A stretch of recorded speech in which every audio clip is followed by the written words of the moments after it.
Xavier Timbaud, bonjour. Bonjour. Xavier Timbaud, je rappelle que vous êtes directeur du département analyse et prévision de l'OFCE. Et alors, vous venez de publier un article assez étonnant, comment construire 1 million de logements en région parisienne. Alors, on sait qu'en région parisienne, le prix du logement est extrêmement élevé, que l'offre est assez peu abondante, peu de construction. D'où vient ce déséquilibre? Alors, effectivement, il y a peu de construction et ça pourrait être une bonne explication au fait que les prix en région parisienne se maintiennent à un niveau élevé, qui sont à peu près 2 fois plus élevés que dans les autres métropoles françaises. Et le constat qu'on peut faire, c'est que depuis maintenant plusieurs décennies, il y a très peu de construction à Paris. En fait, il y a très peu de nouveaux mètres carrés offerts à Paris. Les constructions qui sont réalisées à Paris et dans l'Île-de-France sont des constructions généralement plutôt de rénovation ou de reconstruction de bâtiments existants, mais pas d'augmentation de l'offre globale de mètres carrés. Alors, la conséquence sont des prix très élevés, des prix qui ont très fortement augmenté ces dernières années, qui ne baissent pas ou qui baissent très très peu. Est-ce qu'on est dans une situation de bulle en région parisienne? Alors, oui, on est dans une situation de bulle, dans le sens où les gens qui achètent aujourd'hui, dans le calcul économique qu'ils font, anticipent des plus-values à venir sur leur logement. Et donc, ça, c'est caractéristique d'une bulle. Là où on est dans une bulle un peu particulière, c'est que la contrainte sur le foncier permet de donner à cette bulle une certaine solidité. Oui, alors justement, une bulle, le propre d'une bulle, c'est d'éclater tôt ou tard. Et vous dites, il y a une solidité. Alors, il y a une solidité parce qu'il y a une forme de connivence entre les propriétaires, les gestionnaires de collectivités territoriales, l'ensemble des acteurs, les banquiers en particulier, pour maintenir cette surévaluation des prix de l'immobilier avec un effet générationnel, c'est-à-dire que celui qui rentre, il paye cher, mais s'il sait qu'il pourra vendre cher quand il sortira du marché immobilier parisien ou d'Île-de-France, à ce moment-là, il fera une opération économiquement rentable. Mais pour cela, il a besoin qu'il y ait à nouveau une génération qui arrive et qui accepte de payer cher. Et c'est comme ça que cette bulle peut se prolonger. C'est ce qu'on appelle en théorie économique, c'est des choses un peu complexes, mais on appelle ça une bulle rationnelle, au sens où il n'est pas illogique, il n'est pas contraire à l'intérêt économique des agents de se lancer dans ce genre d'opération. Alors, on est dans une situation extrêmement déséquilibrée, puisque la région parisienne est terriblement attractive économiquement. On a une offre qui ne suit pas la demande. Comment sortir de cette situation?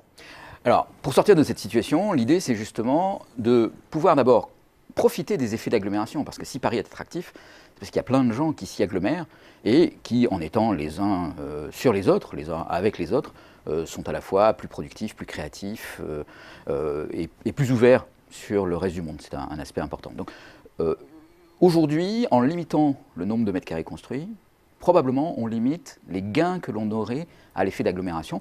On limite la possibilité de Paris de continuer à être une ville globale dans l'ensemble des villes de la planète. Ce qui est l'un des atouts de la France, d'avoir cette ville globale. Un des atouts de la France, un des atouts de l'Europe, parce que Paris est une des quelques villes globales européennes, et évidemment qui profite à l'Europe tout entière. Donc l'idée, pour continuer à pouvoir profiter de ces effets d'agglomération, c'est la densification.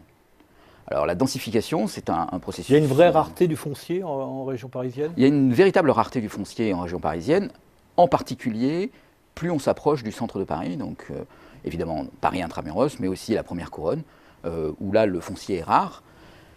Quand on s'éloigne, le foncier devient plus abondant, mais on a à ce moment-là des coûts de transport qui deviennent considérables. Donc la solution, c'est la densification. Alors qu'est-ce qui s'oppose à cette densification? Alors j'imagine pas dans Paris intramuros, vous pensez à la première couronne. Oui, parce que Paris intramuros est déjà assez dense en regard des comparaisons internationales, par exemple. Mais par contre, la première couronne présente une densité plus faible et qui pourrait être largement augmentée. La densité dans la première couronne, elle est à peu près le tiers de la densité Paris intramuros. Qu'est-ce qui s'oppose à ça? Il y a d'abord l'intérêt des propriétaires. Ils ont intérêt, d'une certaine façon, à maintenir la rareté, puisque ça soutient le prix de leurs biens. Il y a l'intérêt des gestionnaires des collectivités locales, qui, eux, quand ils font des opérations de densification, d'abord apportent des nouvelles populations, qui ne vont pas forcément voter pour eux.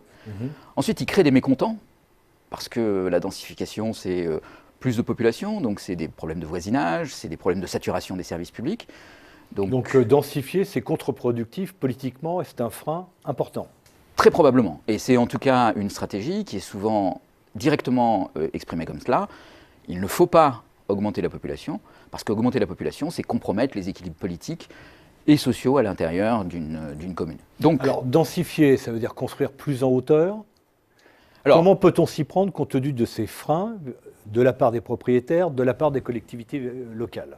Donc, densifier, ça veut dire construire en hauteur. En fait, ça veut dire faire une opération qui consisterait à détruire l'existant, des bâtiments, disons, principalement de faible hauteur, 1, 2, 3 étages, et les remplacer par des bâtiments plus élevés, des bâtiments entre 4 et 6 étages. Donc, ce n'est pas construire des tours de 25 étages un peu partout en Île-de-France, c'est augmenter significativement la hauteur des immeubles, mais sans dépasser 6 ou 7 étages. L'idée, c'est de dire, en faisant cela, en autorisant à la densification, qui aujourd'hui est interdite par la saturation des COS et par les règles de l'urbanisme, en fait, on crée une valeur, puisqu'il y a des tas de gens qui sont prêts à payer chèrement les mètres carrés. Ce sont les promoteurs que vous favorisez. Alors, c'est les promoteurs qu'on favorise, mais l'idée, c'est qu'on va dire aux promoteurs, vous allez acheter des droits à construire à la collectivité locale.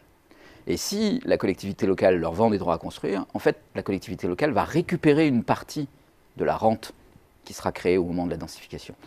Et cet argent, la collectivité locale pourra l'utiliser pour contrebalancer les effets de la densification, pour aménager la densification. Et vous pensez que ça suffirait pour débloquer les freins politiques ?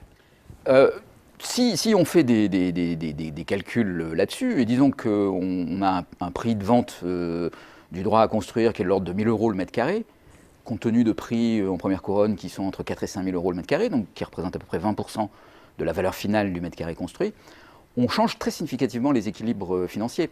Le potentiel de mètres carrés à construire, de densification dans la première couronne, permet de construire à peu près 1 million de logements supplémentaires. 1 million de logements. Et représenterait un gain pour les collectivités territoriales de l'ordre de 50 milliards d'euros. Mais en conséquence, une modification des prix en région parisienne très importante. Pas nécessairement, parce que d'un côté, l'offre supplémentaire pourrait faire baisser les prix, ce serait d'ailleurs un des effets recherchés, mais de l'autre côté, la densification, l'amélioration des services publics, des infrastructures, quant à elle, contrebalancerait la baisse des prix. Et on pourrait avoir une situation qui permet d'éviter de ruiner les propriétaires existants par une baisse trop brutale du prix de l'immobilier, et en gros de transformer la rente de rareté en un facteur positif économique qui serait lié aux infrastructures et aux effets d'agglomération. Donc en quelque sorte, partager la rente de rareté entre les propriétaires et les collectivités locales et densifier l'habitat en première couronne pour construire 1 million de logements. Xavier Timbaud, je vous remercie.